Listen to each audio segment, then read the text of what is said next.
Hello and welcome. You are listening to the Still Standing podcast, hosted by Daniela Galdi, the founder of Still Standing Together, a support and empowerment organization that helps you get back on your feet.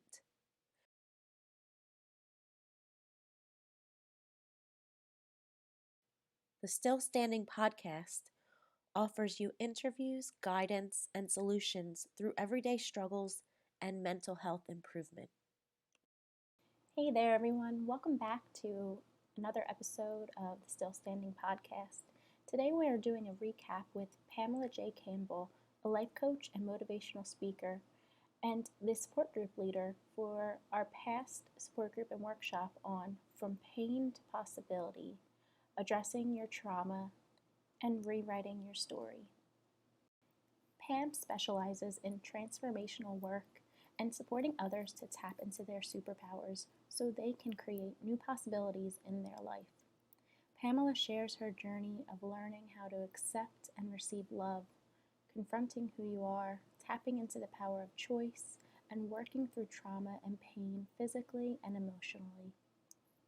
Listen in on how to rewrite a new story and expand your consciousness for inspired action by learning through Pam's workshop of From Pain to Possibility. Hello, Pam. Thank you so much for coming back on and doing another podcast episode for Still Standing Together. How are you today? Hey, Danielle. Thanks for having me back. I always enjoy these conversations, and any opportunity I have, I am always a yes. That is why I love you. But you're doing great. And so that's why before we get into everything we have to talk about based on the support group and workshop that you co-hosted with me and based on everything that you're doing with your transformative work, what's new since the last time our listeners have heard from you? So I finally manifested my dream apartment. I don't know if I mentioned it last time. I was looking, for a new beginning, new space, new energy. It was just time for me to leave my old apartment after 8 years. So I did what I do, right? My manifesting juice. I wrote my letter to the universe. I was very clear, very specific, and I was in action about it, right? But I also made sure that I was intentional, right? So when I did like the inner work around it, I made sure that I was reminded that I wanted my apartment to come to me with grace and ease. And literally, it did. I don't even remember how I met the realtor. It's like, he was like a godsend, like my angels just sent him to me. And a little bit before COVID-19 got a little bit crazy. So my birthday is March 12th. I think I moved in March 2nd, March 1st, March 2nd. So right before like the lockdown, the quarantine. So it was definitely divine timing because it's been magical. And as always, the apartment is better than I could have expected. It's your sanctuary. It is. The energy, I'm by the park. I have amazing neighbors. I'm on the 3rd floor, but there are only 4 floors with 2 tenants each. It's perfect. That does sound exactly what I would love to. So now, real quick, when you mentioned divine timing, if you could kind of give our listeners a better explanation of that, because I know that you would be a very great person to describe that for everyone. Well, thank you. So it's funny because I remember writing a blog piece about it right after I moved in, about a week after I moved in. And so for me, divine timing means when it is your time. So for example, I wrote my letter to the universe. I was very specific as to what I wanted. I wanted to be in a safe area. I wanted to have friendly neighbors, near transportation, near the park. And I said I wanted it by a certain date. Now that date was maybe sometime last year, right? Because I think I started looking about maybe a year and a half ago or 2 years. And so my philosophy is you set the intention, you write the letter, you declare it, you say it out loud, and then you be in action around it. Divine action, because you don't want to come from a place of desperation, right? Come from a place of intention and possibility and just being clear and trusting your instincts, trusting that gut instinct of like, oh, maybe I should go on Craigslist or maybe I should call this friend. Whatever inspired action comes to you, trust it. It's your spirit guides, it's God that's guiding you, right? And I literally was guided the whole time, because every time I had a thought around the apartment, I'd follow it, whether it was calling an old friend or, oh, let me go on this website. I trusted it. And that's what led me to the realtor that helped me. So I had set the intention, I wrote the letter, I was in inspired action, but I will admit there were days where I was like, where's my apartment? I'm so ready to move, right? But I've learned just because you're ready doesn't mean that God is ready for you to receive what he has, right? And so I had to check in and pull that shit in and woosah and just be reminded that it's on its way. It's on its way. And when I did my meditation in the morning, and I gave gratitude, I would give gratitude for my apartment. Even though I physically didn't have it, I would give gratitude for it in advance because I knew it was on its way. And I wanted to be a vibration to what it is that I was looking to attract. So time went on, and I even started packing. I remember a neighbor came over. He was like, "You're moving?" And I was like, "Yeah, I'm moving." He was like, "Where?" And I was like, "I have no idea, but it's coming." And he thought I was batshit crazy. And I was like, "It's okay, because I know the law of manifesting. I know the law of the universe, even though he thinks I'm crazy. It's okay. I've done this before, right?" So I was like, "It's okay." So instead of standing there arguing with him, I was like, "Okay, did you need something? Sugar? Something? Pot?" And so he left looking at me like I was crazy. And so I had started packing my stuff. I threw out a lot of stuff because I wanted to start new, I wanted to start fresh. And so I threw out a lot of furniture. I packed what I wanted. I had everything in the corner of my living room. And again, every day, every morning, I meditated. I did my inner work around it. And I would again ask God, please let the apartment come to me with grace and ease. I had seen so time went on, months, weeks. I was doing it on my own. Then I found out a friend of mine was a realtor. Then I answered some post online, which led me to this realtor, this gentleman who I was like, how did he get my number? But I didn't care. He had apartments. I think he showed me one or two, and I was like, you couldn't pay me to live there. No. Then he was like, it's okay. I have this perfect place. It's a brand new building, and it's available February. Okay. February comes, he shows me the apartment. I'm like, oh my God, I want this. I want this. A little bit out of my budget, but I was like, you know what? It's okay. The universe is abundant. At the end of the day, the energy in which you surround yourself will create abundance in your life. I'm a firm believer. So I was like, it's okay. Um, so we started doing the paperwork. Now, mind you, the apartment was perfect, but the kitchen was really small, and I love to cook. I swear I was a chef in a past life. I just love cooking, and I need that space to support me in enjoying cooking. But I was like, you know what? It's okay. I'm going to make it work. I'm going to figure out a way. We're going to do this. So I think it was February. The realtor said how he was going to talk to the landlord, how he needed all these documents for me. He needed this, this, this, this. I was like, okay. So I did my best to give him all the paperwork that he needed, proof of income, business, all this jazz. I didn't hear from him for 3 weeks. And so I was like, what is going on? So my spirit was like, just check in. Because I was trying to be patient. I didn't want to text him every day, 3 times a day. I was like, let me just stay calm. So I text him, and he's like, oh, I'm sorry.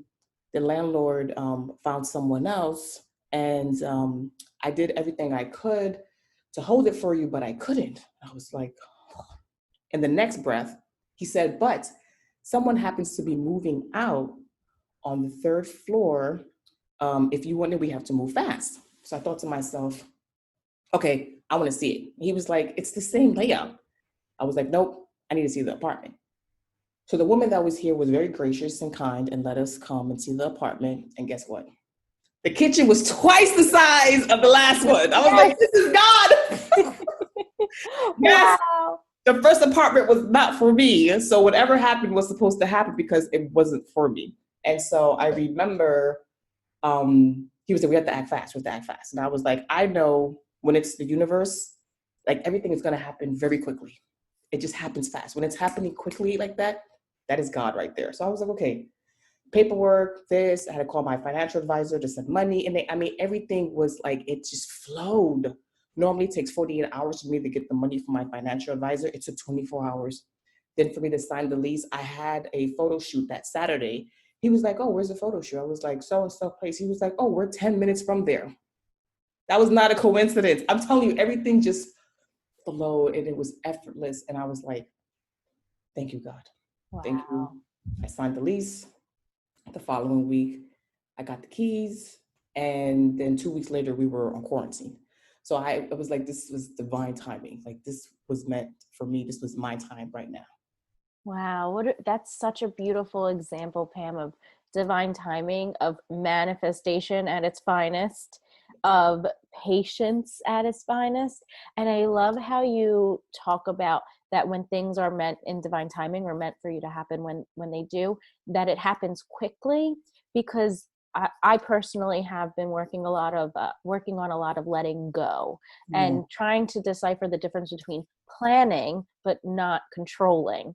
And so I'm glad that you bring that up, that things happen quickly, because it does bring me back to when I first opened my Pilates studio in my 20s, a lot more than a few years ago. But it was crazy how everything just fit into place. I was able to find a location. I was able to get the money. I was able to do this. I had specific equipment brand that I needed, that the production time was like 3 months, but I needed it by like 4 weeks. So I went on Craigslist and I searched every single day, every single state, and I happened to find the exact equipment I needed, the amount that I needed, the price that I needed, but it was in Florida. And I live in Philadelphia. And when I told a sister about it, she said, well, what part of Florida? And I said, well, this part of Florida. And she said, well, we're going to be 20 minutes away from there. And it was 20 minutes. The place that had the exact equipment for me to open the doors literally was 20 minutes away from my sister and her family's condo. See? In Florida. So I think it's so great that you mentioned that and that we started with this, because I really want the listeners to think back to a time when that type of feeling happened to them, so that they can fully understand what divine timing is and manifesting and things like that. So that's great. And I'm glad you got to quarantine in your huge kitchen. Yes. Yes. Yeah, some great times with some great meals. Well, cooking definitely calms me. Does it help relieve you? It brings me so much joy, right? And I love cooking more so for, friends and family, right? It's like a hobby. But, the more I think about it, at some point, as I'm building this empire, I definitely see me, I don't know, was it a cooking show one day or a book, or like healing through food or something, because everyone's always like, when are you gonna open a restaurant? When are you gonna? And I'm just like, no, it's a hobby. But I love it. I enjoy it. And though I think it's one of my purposes in life. I don't know what that's gonna look like, but I'm gonna work on one idea at a time for now. I like that idea, but I also love the idea of you having your own restaurant and cooking show. Well, and you mentioned your empire. So I do want to take a few minutes for you to retell your story of how you've gotten here, or any story you feel that is important for us on what we're going to touch a little bit more about, of your online workshop and your program From Pain to Possibility, and things that we discussed in our support group and workshop. As viewers know, I'm Pam. I was born in the Ivory Coast in West Africa, brought to the US at the age of 2. From age 6 to 16, I experienced both emotional and physical abuse in the household. The abuse was so bad, I attempted suicide when I was 13. When I was 16, I felt that my life was in danger. And so I literally ran into the New York foster care system.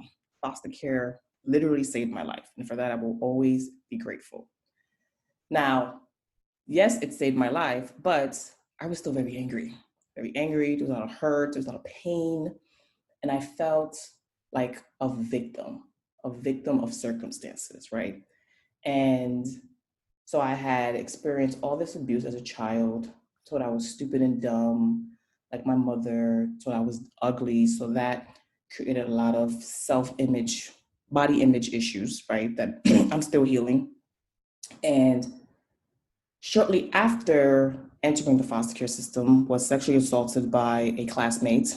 Then at age 24, suffered what felt like a nervous breakdown, which led me to therapy for the first time. So I'm grateful for that experience, among others. So at age 24, I experienced what felt like a nervous breakdown, which looked like me losing my mind. I was losing things, I was forgetting things. Alcohol was a big issue, a big part of that as well.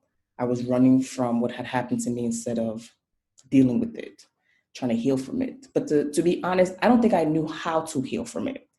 And for me at that time, as a 24-year-old who had experienced so much trauma, who had been on their own 3 years, not in a foster home because I aged out of this system at age 21, I I didn't know what to do. I didn't know. It was hard to. It's like telling someone to take a deep breath, right? And it's like, how do you take a deep breath when you feel like you're buried 6 feet under the ground, right? Like, how do you even begin to draw that first breath of fresh air, right? And really be able to feel like everything is going to be okay when you feel like everything around you, including yourself, is shutting down. That was a really big pivotal point in my life because for the first time I had to take a moment to just be, to be still, to stop running, to stop being an overachiever, just stop, right? And at the time I was working corporate America because I had aspirations of becoming an attorney. I wanted to, I'll be honest, I wanted to punish and lock up people who hurt their children just like I was hurt, right? I wanted to throw them in jail and throw away the key and have them experience what they were creating for their children, right? Because I was coming from a place of anger at the time. So I was working a corporate job and I was taking time to see a therapist. I took time off of school. I was going to John Jay College at the time. And it was weird because I never knew how to just stop. I was always going. Even when I manifested my first home coming out of the foster care system, I was never there. It was always party. I was at a bar. I was anywhere and everywhere but home because I did not want to be alone with my thoughts. I didn't want to be still. I wasn't having any of that stuff. And so seeing the therapist for the first time at age 24 had me look at things differently, reevaluate things. How did I get there? What contributed to that? How could I learn how to breathe again, right? Well, okay, so that time was very important because then it allowed me to go back to school to graduate, and I was very proud of that because only 3% of youth who age out of the foster care system obtain a college degree. So I was part of 3%. I was very proud of that. Um, I graduated, and then maybe a couple of years after that, I remember a friend of mine called me, a dear friend from childhood, and he said, I know you want to write a book, you want to speak, you want to like all these things that I really wanted to do in my heart, because I don't think I ever really wanted to be an attorney. I wanted to be an attorney, yes, to fight for children in foster care, to right wrongs that had been done to these children. But deep down in my heart, I think I made up the story that being an attorney was the only way that I could do that and make money and somehow be of importance or this figure or whatever I had made up about power that I had seen growing up in an abusive household, right? And so I thought about the things that he said, and it was true. I wanted to speak, I wanted to write, I wanted to just share my story. But I was scared, and there was a lot of shame around what happened to me. There was guilt that I was carrying that wasn't mine, right?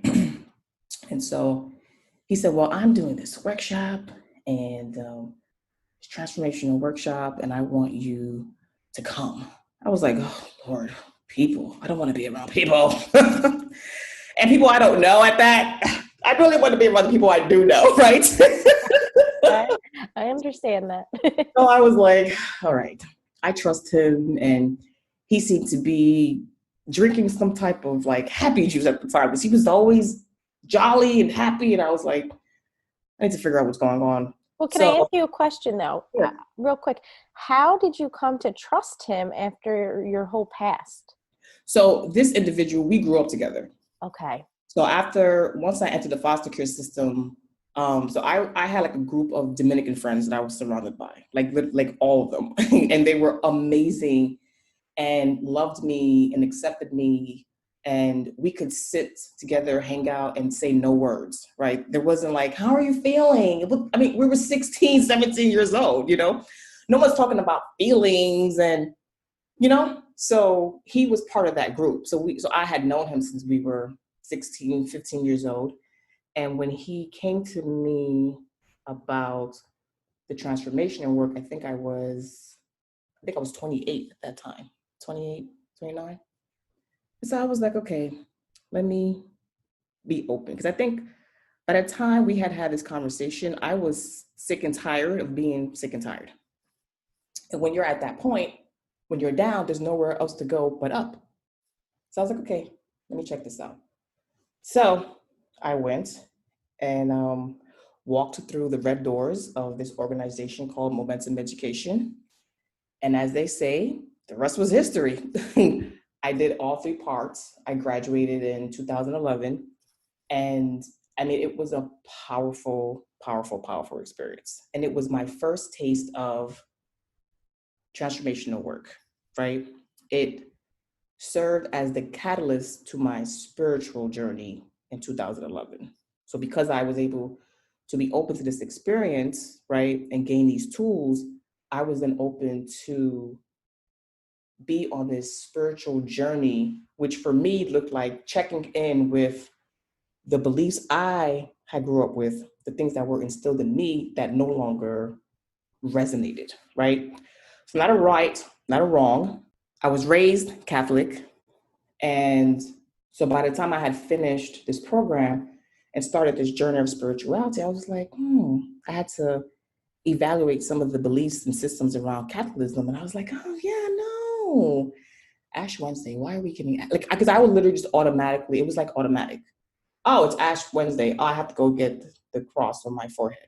Oh, it's Lent. I have to give up something. But I wasn't connected to why I was actually doing that besides the fact that I had done it my whole life, right? Mm-hmm.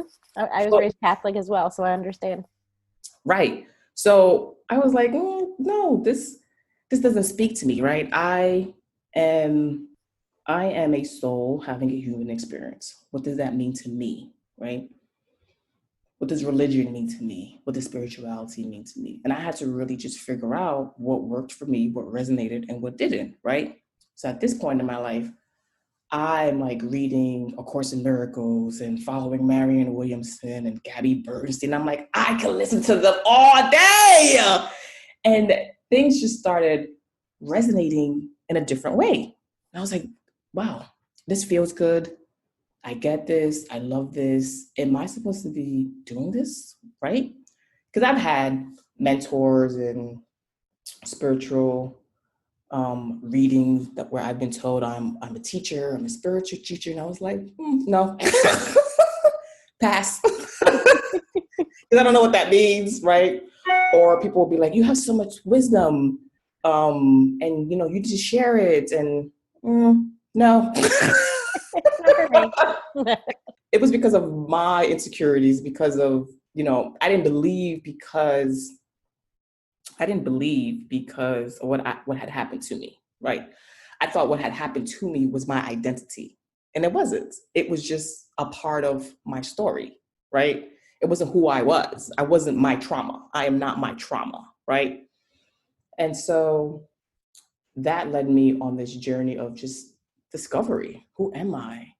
Why is coaching coming so easy for me, right? Why is it so much fun? Because I had been giving advice to friends in high school in the back of the cafeteria when we were young. So I'm just like, I always give advice and people are always like, that's such good advice. I didn't know it was called coaching, right? Well, and you also had created this idea that you were your professional goal was going to be attorney. There was one way to fix this Right. quote unquote, these problems and issues. And I can relate to that, because I think we do get stuck on this idea of there's only one way. And you Right. were in this whole rediscovery and self-discovery of, oh, there's multiple ways, and I can actually be different and connect to different things than what I'm used to. Great. I think a lot of us go through that. Absolutely. It's I had to let go of how it would look, right? And it reminds me of something you said earlier. You can make all these plans and it's great, right? You can make the plans, but don't be attached to it, is what I've learned. It's the attachment to it, because it can look so many different ways, better than we can ever imagine, if we just surrender the attachment to it, right? Because like I said, my apartment is way better than that list that I wrote, right? And it always happens like that. This has been the third apartment I've manifested, right? It has always been like that. It's always better than what you can ever imagine, but you have to be willing to not be attached. That literally took my breath away. I went to take a breath. And so I'm glad you said that, because there's so many missing pieces. It's a lot to try to get into, let alone a self-discovery, let alone working past mental health issues, let alone working past your past experiences. But then it's a whole other level into the whole idea of a spiritual transformation and things like that. So that's what I would love for you to get into for our listeners, is an explanation on what it is that your work provides for people. So I feel that I'm definitely being used as a vessel, right? So a vessel, holding space for people who are looking to transform their life. And that could look so many different ways, right? It could be people who have already done transformational work and they're just stuck, and they're trying to figure out what's next, right? And it could be, and here's the thing. For me, I've noticed with the clients that I've worked with, it's not always a straight line as far as their healing process, their journey, or what they're looking to accomplish. Because here's the thing. I can work with someone who's like, oh, well, I want to get this, I want love in my life. And so how do I do that? Or so we have to break down the beliefs that you have around it, right? How are you not loving yourself? Are you being who you want to attract? Then there could be someone who's like, oh, well, I keep doing the same thing. The same person keeps coming up. The same relationships keep coming up. What is it that I'm doing that's not serving me, right? Not right or wrong, because we don't want to put a judgment on it, but what's not working, basically, right? And so, or I had one client, we were working on trust, how he can trust himself. So I share that to say it can look different. Whatever people are looking to heal or work on, it's going to look different for everybody, right? Not everyone's looking for a new job, right? Maybe someone's trying to figure out how to do something different, how to get something they say they wanted, but instead of, what is the definition of insanity? Doing the same thing and getting the same result.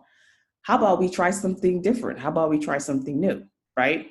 And so I consider myself a highly intuitive person. So I trust my intuitive gifts, my spiritual gifts, and allow spirit to guide me during my sessions. And it's so funny because it'll look like this. So last week I was speaking to somebody, a client of mine, and she was like, "How did you know that?"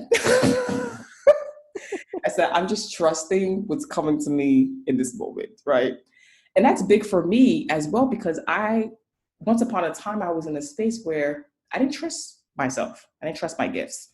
And I was actually scared of my gifts, right? Because, I was told my dad's side of the family have these magical gifts. And I was like, no, thank you. You're like, now I got to deal with this.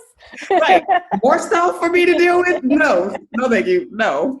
And then, as I started growing into myself and continuing to expand my consciousness, I was like, okay, well, what are these gifts? What does this look like? And how can I have fun with this, right? And then I realized as I was coming in contact with people, oh, I could feel things. Because normally I can feel what people are not saying, right?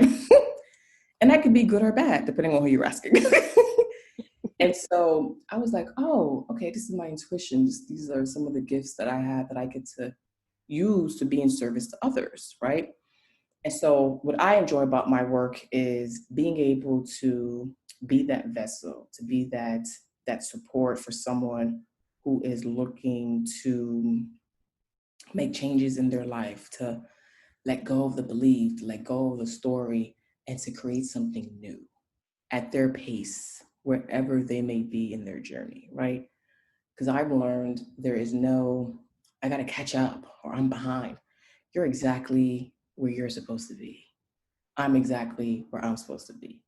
And when those thoughts start coming through my mind, I'm like, nope, I'm exactly where I need to be in my journey.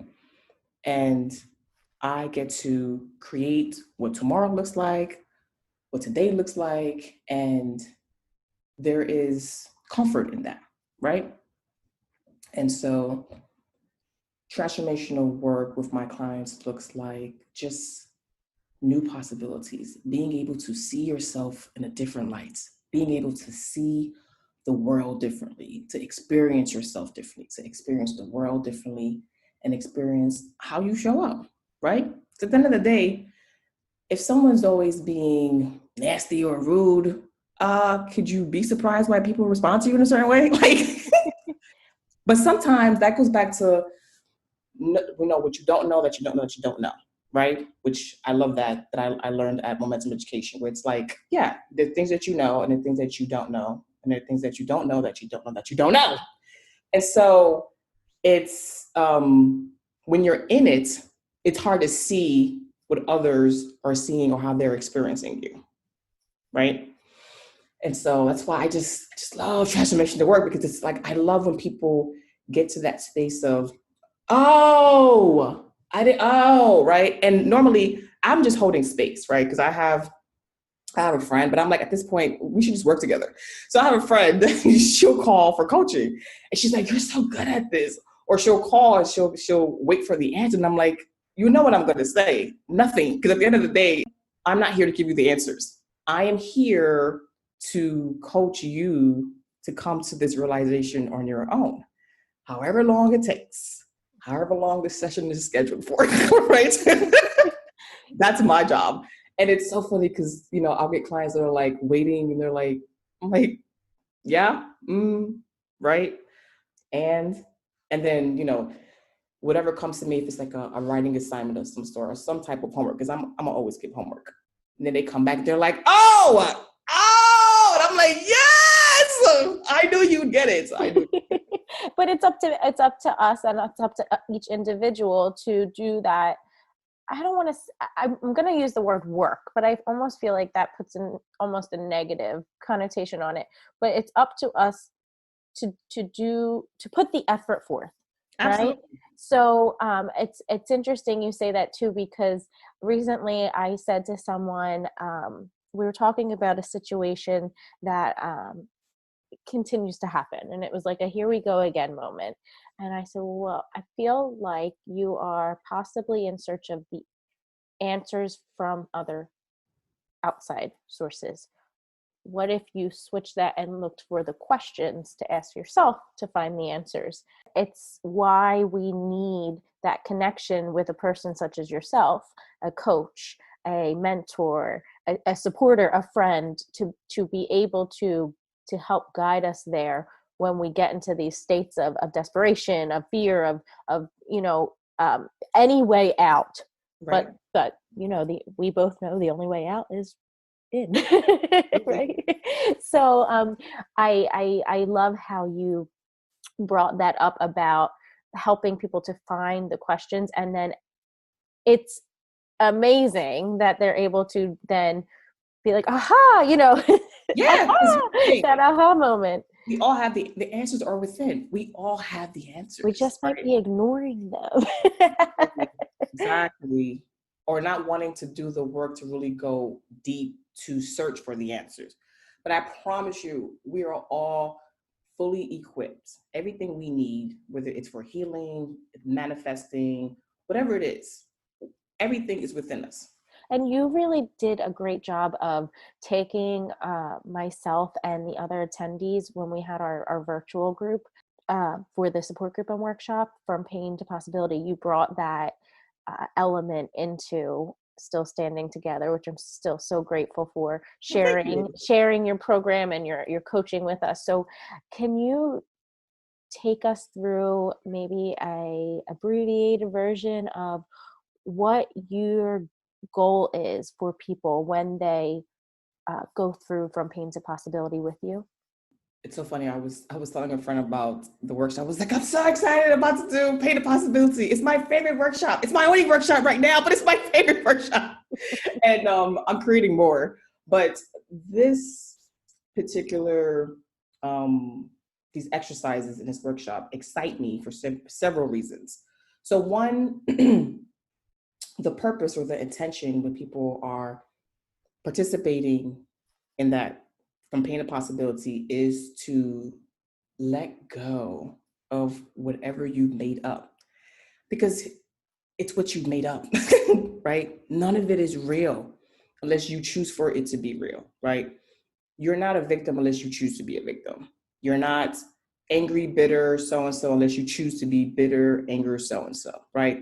And so the intention for me is whatever breakthrough around your story, what you've made up, and what is possible if you were to just let that go, right? And that's why the exercises are tailored a certain way, to let people really think about their story and how they can create a new narrative. Beautiful. It's beautiful work. It's transformative work. No Yes. pun intended. It is transformative work. Well, I have some of the topics that we spoke about and the questions that you presented us with. Sharing the essence of that with the listeners would help them on their own journey. And hopefully, I really would love, I hope they reach out to you, because, just simply answering one question might not get you to all the answers you need to find, but I Right. hope that this is a start. One of the things that we talked about was how to move past your story and step into new possibilities. Right. What are some exercises, or what's something that you've personally done or you do with your clients that helps them to get to this point of new possibility? So we would start with the story. What is the story that you made up about yourself? Due to your experiences, what did you make up about the experience? What is the story? What can you take away from that, right? In order for you to step into possibility, what have you made up about yourself? For example, so the story that I could not let go of to save my life was that my parents, so my mother had abandoned me. My mother had left when I was 5 years old. And then I experienced abuse at home. So in my mind, I was a victim of my childhood, right? And then entering the foster care system, I made up that I was unlovable, right? And so all this stems from the story of having been abused, right? It seemed like every time I came in contact with someone, they would just say their name or hi, and it would be like, I was just angry, right? And that's how I would greet people. That's how I would show up, anger, because of what had happened to me. I had to really be in a space. And that's the thing too, with transformational work, people have to be ready. They have to be in a space. That's why when I do discovery calls, I can, for the most part, within the first 3 or 4 minutes, know whether you're open and you're ready or not. Because what I'm not going to do is do the work for someone or try to push, like, be like, because if you said this is what you want to do, I'm here to provide support so you can get from A to B. There were many times, whether it was a social worker or foster parent, where I was like, I don't want to hear that. And they were probably saying things that made sense, that were going to benefit me, support me, but I just wasn't in a space. So I've learned people who are coming, whether to these workshops or clients to work with, they have to be open to receive. You have to be open to see what you may not see that's not present to you, right? And that can be things that are within your story and how you show up and how it's affected you unbeknownst to you, right? Like for a minute, I was like, why am I always attracting emotionally unavailable men? Duh. But it wasn't obvious to me, right? I had to get through some blocks to finally get to that point and be like, oh, got it. So for me, the intention is really to support people identify the story. What is the story you made up? What is the belief that you made up because of that story? And how are you operating and living from that space? What if we took the story, created a new narrative around it, right? Which will allow you to be able to create other things, create new experiences in your life, and not operate from your wound, but operate from what's possible. That perspective is so eye-opening. And it goes back to what you said about the intentional work behind it, because we can unintentionally come from a place of pain, right? Yeah, absolutely. And so the whole premise and your whole mission is, to me, sounds like changing that from the unintentional reactions, unintentional experiences we may be creating from working from that place, to now these new, very deliberate and as you said, intentional, but places that we want to find ourselves, and the comfort and the confidence in knowing that we didn't just happen to get there. We were able to bring that to us and create it. And I think inside of that is the awareness, right? Because in my experience, when you've experienced some type of trauma and there's been some type of programming that you've been used to because of childhood and your experiences, we're on automatic. We're on automatic, right? And so for me, the intention is to support people instead of being on automatic, but to take that moment, to take a deep breath, and to think about what you're looking to create in that moment, right? So we want to be, I heard this quote one time, it was something to the effect of, you want to be proactive, not reactive, right? Don't be reactive to the story. Don't live in that space. And when you find yourself operating from that space, to have that awareness and know that you can choose something different. Because every moment, it's an opportunity to create something new. It's a choice. 2 minutes from now, 5 seconds from now, it is like you have the power to choose something different and to operate differently. And one thing I want to point out to our listeners too is, this is something, Pam, I've actually been really thinking about in terms of different parts of my missions with Still Standing Together, is making sure that people are aware that you had traumatic things happening to you as a child and into your adulthood and things like that. And I really, my heart goes out, I can't even put myself there where you've been, places you've been. But it's also important that people recognize that anybody can do this work, because whatever level of trauma or our past experience have brought us, whatever level of difficulty, we all really can benefit from doing work like this on ourselves and getting ourselves, you said earlier, to a higher level of consciousness. Because I'm thinking to myself, and fortunately, I had a pretty normal upbringing, I would say, quote unquote normal, because really, what is normal? But I think too, I grew up dancing, and I think to myself, when I break things down for myself, I always thought, well, why am I feeling this way? Why am I feeling angry? Why am I depressed? Why am I, nothing happened to me where I'm allowed to feel this way. Like, there are people who have suffered, and why am I feeling this way? And so what I'm really trying to put out there is that we all might feel this way from different instances. And my biggest thing is the perfectionist and not being so hard on myself. And I've been really trying to break that story, because what I've come to terms with is, more than half my life, I danced all the way into my late 20s full time. So it's like from 3 to late 20s, that's a very long time to constantly feel like you're never good enough and always having to improve yourself, and there's a positive until there's not, and that positive can take you into an unhealthy place, which I realized it did for me. So that's something with that example, and it's to not downplay your story. Please don't. I hope it doesn't come off that way, but just to help recognize from our listeners that you went through this traumatic experience, which is so amazing of where you're at right now based on that.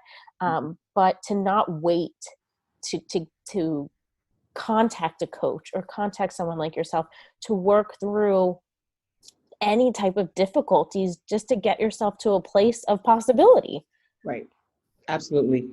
And I 100% agree with you, because here's the thing. My trauma could have looked different from your trauma, right? It's still trauma, right? And pain is universal. And I think I mentioned this the last time we spoke. At the end of the day, like, the essence of who we are is love. And so doing this work will support people in getting back to them, because that's also something that I set the intention when I'm working with someone, for them to understand that they are love. They are not the trauma. They are not what happened to them. The essence and at the core, that is who we all are, is love. And so, but you have to be able to be open to do the work to remove the layers that is blocking you from connecting to you. That's a beautiful way to put it. So I want to ask you real quick, since we've been talking about your journey and the journey of possibilities, what are the next steps and what are the next opportunities and possibilities that you are doing and sharing with us all? So quarantine kind of threw me off a little bit, but Yeah. you know what? I'm taking it as more time to create amazing things, right? So I do have some projects, I have some things in the works that I won't share just yet, but I'm definitely looking to create online programs, because I want to make sure there's something for everybody. I'm only one person, right? And so I know at one point, um, I won't be able to work with as many people as I may want to, right? But my intention is to always have some sort of product, right? So we are moving into even more so the digital world right now, right? So creating online workshops, online programs that'll support people where they're at with their healing. And I'm not sure what that looks like, but like, the creative juices have definitely been flowing since I've been in quarantine. And I'm excited about it. I can't wait till we can actually like all be with people face to face, and being able to, attend, do more workshops. But however it looks, I'm not attached. Um, I'm excited for what's to come. And yes, we are going through quarantine right now, but I'm gonna be so honest. I feel like it is God's way of creating this awakening in the world. There's a shift of consciousness that is occurring, and I'm here for all of it. And I'm excited, and I hope that people are taking this time to go deep and to figure out what they really want, instead of going back to, quote unquote, back to normal, but to create a new normal, right? Because in my mind, I was like, why do people want to go back to normal? Do you want to go back to a job you hated with people you hated? Why not create something new? Or not? At the end of the day, people have to choose it. But I'm excited for what's to come and this new world that is happening, because I feel like this new world is creating space for people like you, for people like me, light workers, Reiki, coaches, healers. I'm here for all of it. And I'm so excited for you because I am just so grateful and obsessed with how you I'm obsessed with you, but I'm also obsessed with how you approach everything, but you're genuine and your sincerity comes through in everything that you say, Pam, and I'm just so grateful for you being open and being there to support our Still Standing Together community. So it is the end of the podcast, but if you could share some more support, maybe a positive affirmation or some sort of saying, anything, self-talk that's getting you through to those next steps. So I have a new one I started about a couple of weeks ago, right?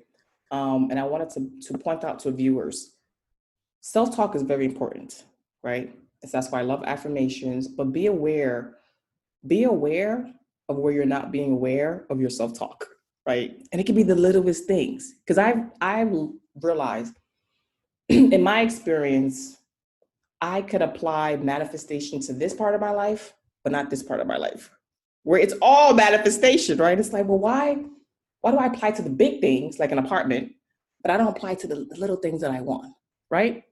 And so I say that to say, I started saying this affirmation that goes like this. Everything comes to me with grace and ease. So simple, right? Grace and ease. Everything comes to me with grace and ease. And I love it. I say it every morning. I'm like, yeah. And then I'm reminded of like the apartment, because literally grace, and it found me.